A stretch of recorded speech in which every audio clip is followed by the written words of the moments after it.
بسم الله الرحمن الرحيم. مشاهدينا الكرام، السلام عليكم ورحمة الله وبركاته. أهلا بحضراتكم في لقاء متجدد من برنامج قوارير، حديث عن الرسول صلى الله عليه وسلم قال فيه إن لكل دين خلق، وإن خلق الإسلام الحياء. وحديث آخر عن الرسول صلى الله عليه وسلم قال فيه الحياء لا يأتي إلا بخير، والحياء شعبة من شعب الإيمان. والرسول عليه أفضل الصلاة والسلام كان أشد حياء من العذراء في خزرها. والحقيقة أن الحياء هو عز وشرف المرأة المسلمة والبنت المسلمة، وتاج على رأسها. وبدون الحياء يبقى مشكلة كبيرة جدا جدا للبنت المسلمة وللمرأة المسلمة، بيحفظ كرامتها، بيحفظ عزتها. والحقيقة في الآونة الأخيرة بقينا بنسمع تساؤلات كتير من ناس كتير: أين ذهب الحياء من البنات والنساء؟ إلا من رحم ربي طبعا. وبالتأكيد أصبح الآن الملابس بقت مبتذلة جدا جدا، أصبحت مبتذلة. الكلام، الضحكات، طريقة التعامل مع الزملاء الرجال بدون حدود وبدون قيود، الاختلاط مع الرجال بطرق غير شرعية على الإطلاق، وكثير من التصرفات اللي بيختفي فيها الحياء تماما. طيب، ما هي الأسباب اللي أدت لاختفاء الحياء عند بعض النساء وبعض البنات؟ إيه هو أصلا خلق الحياء وإيه صفاته؟ ولو في بنت أو ست للأسف الشديد ما عندهاش حياء، إزاي تكتسب هذه الصفة وهذا الخلق؟ إن شاء الله هيدور حوارنا اليوم في حلقة قوارير عن الحياء مع ضيفتنا الداعية الإسلامية الأستاذة زبيبة محمد. السلام عليكم يا أستاذة زبيبة. وعليكم السلام ورحمة الله وبركاته. أهلا وسهلا ومرحبا. أهلا وسهلا ومرحبا بحضرتك. بداية خلينا نتكلم عن تعريف للحياء وما هي صفة الحياء. بسم الله الرحمن الرحيم. الحمد لله، إن الحمد لله نحمده ونستعينه ونستغفره، ونعوذ بالله من شرور أنفسنا ومن سيئات أعمالنا. من يهده الله فلا مضل له، ومن يضلل فلا هادي له. وأشهد أن لا إله إلا الله وحده لا شريك له، وأشهد أن محمدا عبده ورسوله صلى الله عليه وعلى آله وصحبه ومن تبعهم بإحسان إلى يوم الدين. أما بعد، أولا أحييكم بتحية الإسلام، السلام عليكم ورحمة الله وبركاته. وعليكم السلام ورحمة الله وبركاته. أولا زي ما سألتيني عن الحياء وصفته، الحياء خلق كريم يبعث على اجتناب القبيح من الأفعال والأقوال، ويمنع من التقصير في حق بالحق. وهو مشتق من كلمة حي التي هي أصل الكلمة الحياة، فهو نور للقلب وحياة للبدن، وبفقده تضيع الحياة. فيسير المرء يمشي بين الأحياء. هذا هو الحياء. طيب، لو نتكلم عن صفات المرأة المسلمة الحيية، ايه الصفات اللي المفروض تكون موجودة في المرأة المسلمة عشان نقدر نقول انها فعلا عندها خلق الحياء؟ من صفات المرأة المسلمة الحيية هي امرأة علمت حي كريم، وأن النبي صلى الله عليه وسلم كان أشد حياء من العذراء في خدرها. إذا كان الرسول صلى الله عليه وسلم أشد حياء، يعني هو قدوتنا رسول الله صلى الله عليه وسلم، ونحن كنساء والمرأة نكون يعني أشد من ما كان الرسول صلى الله عليه وسلم كان يستحي من كل شيء، لأنه يكون أحسن كمان من الرجال، تكون أعلى الحياء عند المرأة. وأن الملائكة الكرام كانت تستحي من عثمان بن عفان رضي الله عنه. وأن الحياء شعب من شعب الإيمان. كما أن من صفات المرأة المسلمة الحيية صون نفسها وحفاظا لكرامتها وتسربلها برداء العفة والحياء، فلا تعرف إلا بالفضيلة ولا يشار لها إلا بالخير. ومن صفاتها أيضا أن لها نفس كريمة شريفة رفيعة ربية تستحي من نفسها.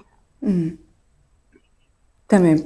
طيب أستاذة زبيبة، في بعض الأماكن سواء كان في العمل أو في الدراسة، سواء الجامعة أو المدارس، سواء كان الثانوية العامة، يعني بيكون الأولاد فيهم كبروا، أصبح سنهم يعني يحاسبوا، أصبحوا عاقلين بالغين، بيتم بعض التصرفات من قبل بعض البنات أو بعض النساء يعني أقل ما يقال عنها أنها يعني بعيدة كل البعد عن الحياة. مثلا بعض التصرفات اللي تخلي الشخص يقول إن المرأة دي أو البنت دي للأسف الشديد لا تتمتع بصفة الحياة.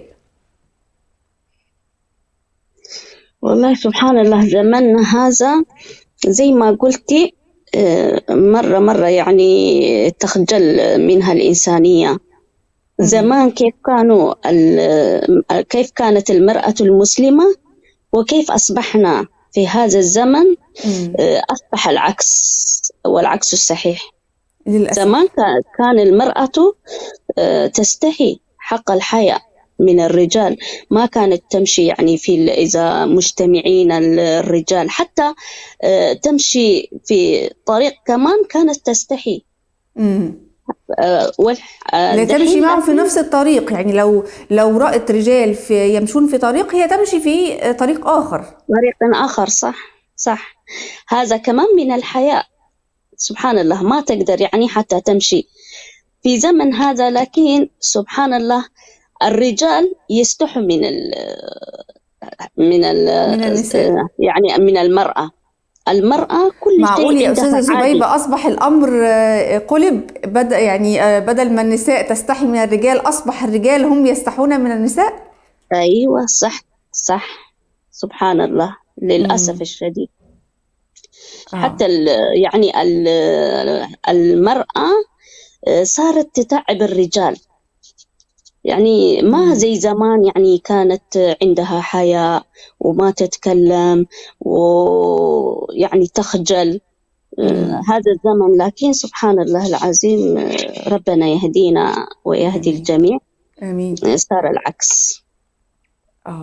طب لماذا صار العكس يا أستاذة زبيبة؟ ما الذي حدث في المجتمعات تجعل النساء، بعض النساء طبعا وليس كل، الخير فيه وفي أمتي إلى يوم القيامة، وما زال في نساء وبنات يعني ما شاء الله يعني عليهم يتحلوا بصفة الحياء تماما يعني، ولكن ما الذي حدث لبعض النساء والبنات أصبح الحياء بالنسبة لهم يعني غير موجود في حساباتهم على الإطلاق؟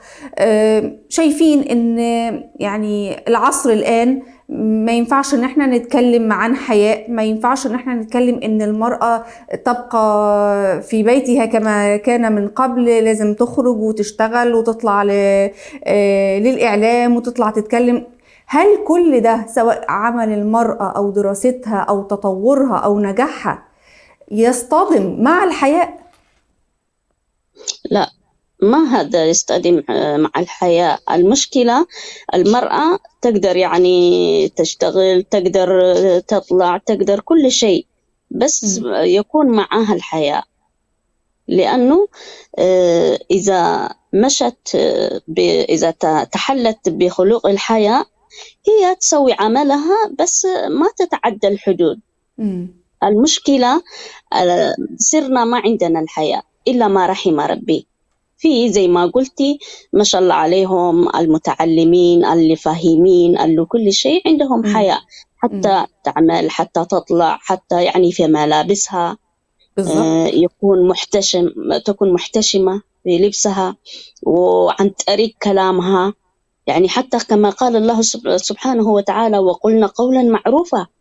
يعني ما نهانا عن نتكلم مع الرجال، ولا تروح السوق، ولا تشتري حاجاتك، تقضي كل شيء، بس لكن في الحدود، يكون في حدود الحياة. أيوة. المشكلة صرنا يعني نتكلم دحين عن الأغلبية، الحريم، وإلا ما شاء الله كمان اللي عندهم دين. أولا عدم التعلم. إذا وحدة تعرف دينها والتزمت بدين الإسلام، يعني تعرف كل شيء، كيف تستحي، كيف تسوي، يعني كيف تمشي، كيف تتعامل مع الرجال، يعني كل شيء. حتى الرسول صلى الله عليه وسلم كانوا تبايعه الصحابيات، كانوا يبايعنهم. والرسول صلى الله عليه وسلم كانت عائشة رضي الله عنها تعلم، يعني توصل الدين، كانت داعية بالضبط للإسلام. سبحان الله. بس لكن يكون عدم التعليم وعدم الالتزام بالدين. أيوة. وإلا إذا التزمنا بديننا وعرفنا الدين ما نطلع يعني من خلق الحياة.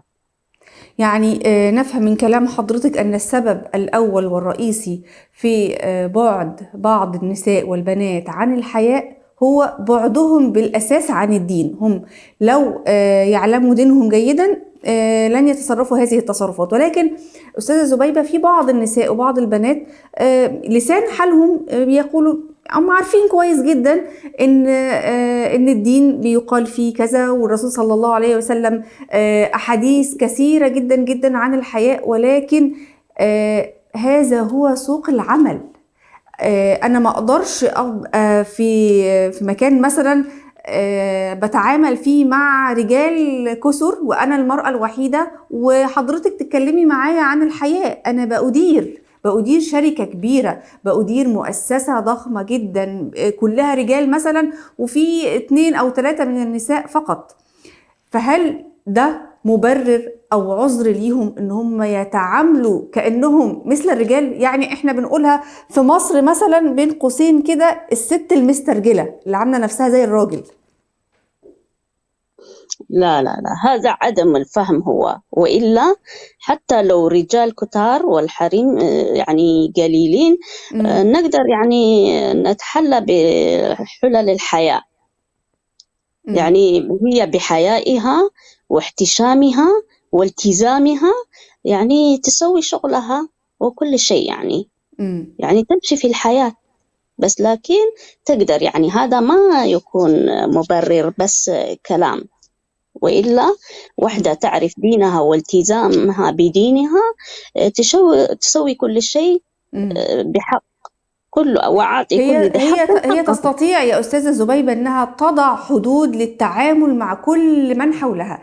يعني كانوا النساء زمان، الأمهات والجدات زمان يقولوا إن الست عليها دور كبير جدا، هي من تعطي الضوء الأخضر أو تعطي الضوء الأحمر زي ما كانوا بيسموه زمان. إن أعطت هذا الضوء خلاص الرجال اللي موجودين معاها استباحوا التعامل معاها بطريقة سيئة جدا. هي اللي بتحط الحدود، تضع عليهم الحدود في التعامل، فبالتالي بتفرض احترامها وبتفرض حيائها وشخصيتها على مليون رجل موجود حواليها، وتقدر تقوم بعملها على أكمل وجه وهي محتفظة بدينها وبحجابها وباحترامها وبحيائها.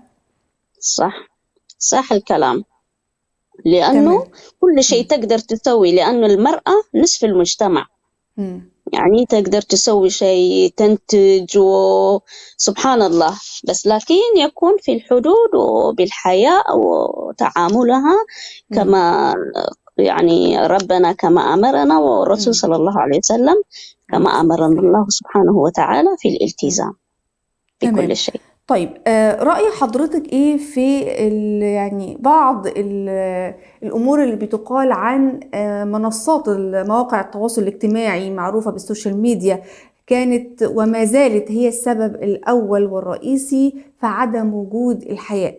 وللأسف أصبح بعض النساء أصحاب بعض القنوات على اليوتيوب أو صفحات الفيسبوك أصبحوا بيشاركوا أدق تفاصيل حياتهم أمام مسمع ومرأة الجميع، إن كان ما يسمى بروتين اليوم أو بتعمل إيه مع أولادها أو مع زوجها في خلافاتهم. فأصبح البيت أو الأسرة اللي ليها خصوصية وقدسية كبيرة جدا أصبحت على الهواء مباشرة دقيقة بدقيقة أمام العالم كله. هل السوشيال ميديا ليها دور كبير في محو الحياء في بعض الأسر أو في بعض المجتمعات؟ والله أنا ما أظن هذا السوشيال ميديا يؤثر، بس كل شيء التأثير مننا هو.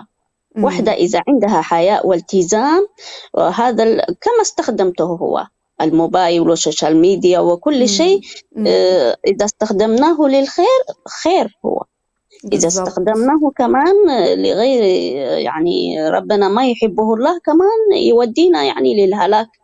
بس مننا هو أصلا. أيوة. بالظبط. نحن إذا يعني ما شاء الله ملتزمين وعندنا كل شيء، يعني نكون في طريق مستقيم. وإذا نحن انحرفنا هذا مننا هو، وإلا السوشيال ميديا ما بيأثر. أنا ما أقول بالظبط. والحقيقة يا أستاذة زبيبة، أنا يعني كل ما أسمع بعض الناس وهم بيلقوا اللوم على السوشيال ميديا أفتكر دايما درس لفضيلة الشيخ الشعراوي رحمة الله عليه. كان سألوا أحد الناس عن جهاز الفيديو. الحقيقة أنا دايما أقول المثال ده لأن الدرس بتاعه ده أثر فيا جدا. أول ما ظهر جهاز الفيديو بتاع الشرائط اللي بيتحط فيه الشريط ونسمع عليه بعض الأفلام، سواء كانت بقى أي ما يكون الأفلام اللي بتعرض فيه، فكانوا بيستفتوه يا شيخ محمد، هل جهاز الفيديو ده حرام؟ ناس كتير في مصر أول ما طلع قعدت تتكلم وتقول إن الجهاز ده حرام.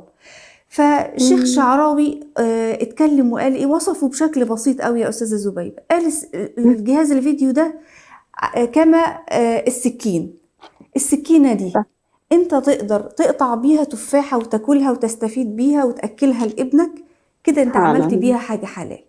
ولا قدر الله تقدر تمسك السكينه دي وتقتل بيها واحد وتعمل بيها جريمه كبيره جدا جدا. ومن هنا الناس وصل لها فعلا ان انت اللي بايدك تستخدم الحاجة الاستخدام بطريقة تخليك بتعمل الحلال وتستفيد منها، وبايدك انت اللي تخليها بتعمل الحرام والعياذ بالله تدخل على اثرها النار. وفعلا ده يعني تأكيدا على كلام حضرتك، السوشيال ميديا بريئة، احنا اللي بنستخدمها غلط واحنا اللي بنخليها تقودنا، مش احنا اللي بنقودها. طيب خليني أسأل حضرتك عن نقطة تانية. ما الذي يعود على المجتمعات في حين إن المرأة المسلمة أو البنت المسلمة تحلت بالحياة؟ إيه اللي هيعود علينا؟ هنستفيد إيه؟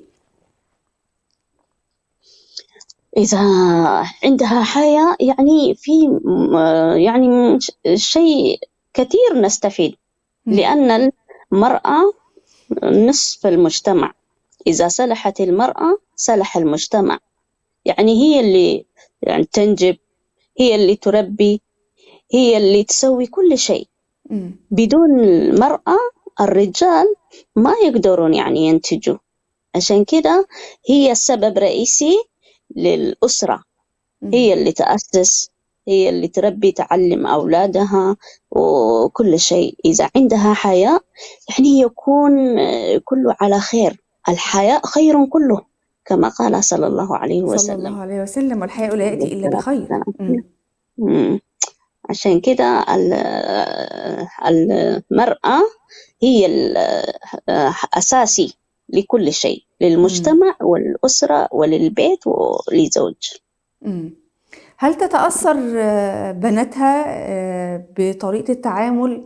يعني مثلا البنت لما بتشوف أمها بتتعامل إزاي مع الرجال، بتتعامل إزاي مع زملائها، حتى مثلا مع أعمامها، أي حد بتتعامل معاه، هل البنت بتتأثر وممكن تطلع زي أمها في نقطة الحياء، يكون عندها حياء أو لا؟ ولا إحنا كنساء وبنات الأمر ده بيبقى فطري عندنا مش محتاج إن إحنا نكتسبه من حد؟ لا، أيوة تتأثر بنتها، لأنه هي القدوة، هي الأم، هي الأكبر منها، هي تتعلم أشياء كثيرة من أمها. عشان كده الأم لازم تكون قدوة صالحة لبناتها ولأقاربها ولجيرانها وللمجتمع كله. عشان كده المرأة عندها دور كبير لإصلاح المجتمع، لتكوين المجتمع، لتكوين الأسرة. ولسبب هذا المرأة يعني عندها دور كبير عشان تصلح الأمة والمجتمع. بالظبط، المرأة عليها دور كبير جدا جدا. إذا صلحت الأسرة، وبالتالي صلح المجتمع. وده اللي صح. بيعمل عليه الغرب والأمم المتحدة بالذات، إنها عايزة تستقطب المرأة. ولو المرأة تكشفت، ولو المرأة أصبحت ما عندهاش خلق، فيعتبر المجتمعات كلها بتنتهي، لأن هم بيعلموا جيدا إن المرأة هي اللي بتربي الجيل الصاعد والجيل القادم. فهم عايزين يستهدفوا الأجيال من خلال الأمهات. صح. بالظبط. طيب، لو بيسمعنا الآن بعض البنات وبعض النساء، وكما يقال جاء الكلام على الجرح، وهي تعلم جيدا أنها بتتجاوز، أنها بعيدة عن الحياء، وتسمع حضرتك الآن يا أستاذة زبيبة، بماذا تنصحيها لكي تعود للحياة؟ بعض النصائح. ونسأل الله سبحانه وتعالى أن يجعل بناتنا ونسائنا جميعا، ونذكر أنفسنا طبعا وكل المشاهدات، أن يكون عندنا الحياء ده أساس في حياتنا. تنصحيهم بإيه؟ والله أنا أنصح الجميع، أوصي أولا أبدأ بنفسي، وبعدين أخواتي وأمهاتي وكل المجتمع اللي في العالم، يعني عشان نتحلى بخلق الحياة. وهذا اللي وصانا له سبحانه وتعالى، ووصانا رسوله صلى الله عليه وسلم.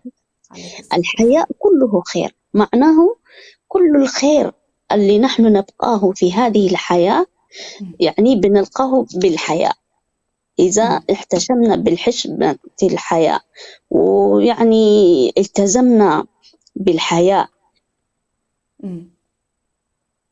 نسأل الله سبحانه كل شيء وتعالى. حياتنا إذا صار يعني بالحياة، إن شاء الله نكون في خير وسعادة في الدنيا والآخرة. وإن شاء الله أنصح نفسي وكل أخواتي وأمهاتي، وإن شاء الله ربنا يهدينا ويهدي الجميع. يا رب، اللهم أمين. في النهاية بشكر حضرتك الأستاذة زبيبة محمد، الداعية الإسلامية، على هذا الحوار الشيق والجميل. ونسأل الله سبحانه وتعالى أن يمن علينا جميعا نساء وبنات المسلمين بخلق الحياء. الحياء لا يأتي إلا بخير. وطبعا الشكر موصول لكل مشاهدين ومتابعين برنامج قوارير. نلقاكم على خير بإذن الله تعالى في حلقة جديدة. سلام عليكم.